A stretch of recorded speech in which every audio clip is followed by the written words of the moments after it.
जब सुने के होई भोजपुरी गाना बस बजे के चाही गाना।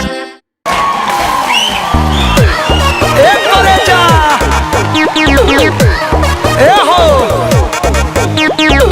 तनी हेने आइबू आओ ना रे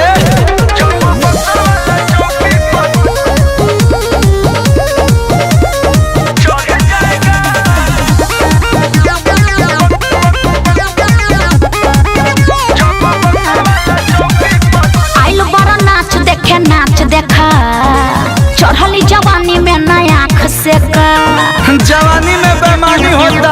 अरे का समझ लो आइल बड़ा नाच देखे नाच देखा चढ़ली जवानी में नया आँख से का अच्छा। ज्यादा बोलो बात बिगड़ जाएगा, ज्यादा बोलो बात बिगड़ जाएगा।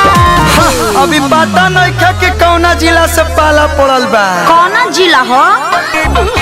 जब बक्सर वाला का बक्सर वाला? जब बक्सर वाला चौकी पर चढ़ जाएगा जानू हम डर बढ़ जाएगा। अरे जब जा जा। बक्सर वाला चौकी पर चढ़ जाएगा जानू हम डर बढ़ जाएगा। बुझलू हल्का में मत ली हो। तो हम भी छोड़ने वाले नहीं हैं।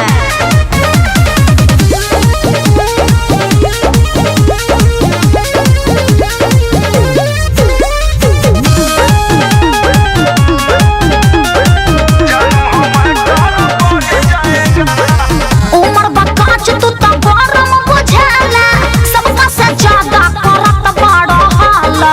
2 मिनट में अगर कर ढीला अपन जिला के होई मरद रंगीला पूरा जवार में हाला बा। अरे हटा ना उमर बकाच तू तो गरम बुझाला, सबका से ज्यादा करत बड़ा हाला।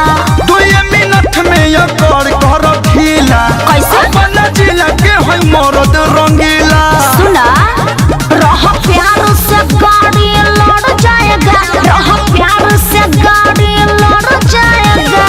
अरे हम प्यार से क्या जबरदस्ती भी मनाना जानते हैं। का? बाग जिला बुझल। जब बक्सर वाला का बक्सर वाला? जब बक्सर वाला चौकी पर चढ़ जाएगा तो? सोना हो डर बढ़ जाएगा। गिरियो जब जाएगा। बक्सर वाला चौकी पर चढ़ जाएगा जानू हम डर बढ़ जाएगा।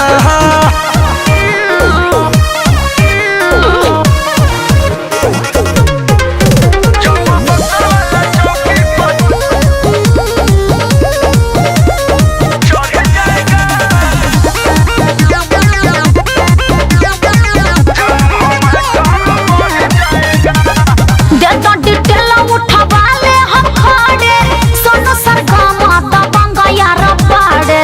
नाम हम बलुआ सुबाबा के भाई हई तोरा जैसन खातिर बबुनी दवाई हई स्पेशल वैक्सीन रखा हूँ। अरे कुछ न करवा दे दो डिटेल उठवा ले हम खड़े, सोनू सरगम दबंग यार पाड़े। नाम हम बोलू हनुमान जी के भाई हई अच्छा। तोरा जैसन खातिर बबुनी दवाई हई। झटका मारब जमीन में गड़ जाएगा, झटका मारब जमीन में गड़ जाएगा। ए अभिराम भाई कुछ ज्यादा नहीं खे बोलत। तो का करब हैं? का करी हम? जब बक्सर वाला रई रई रई जब बक्सर वाला चौकी पर चढ़ जाएगा पता चलेगा। जानू हम डर बढ़ जाएगा। अच्छा। जब बक्सर वाला चौकी पर चढ़ जाएगा जानू हम डर बढ़ जाएगा। ले आओ रे 2000। हट पागल कहीं का। अभी पता नहीं क्या कि कौना जिला से पाला पड़ल बा। कौना जिला हो? जब बक्सर वाला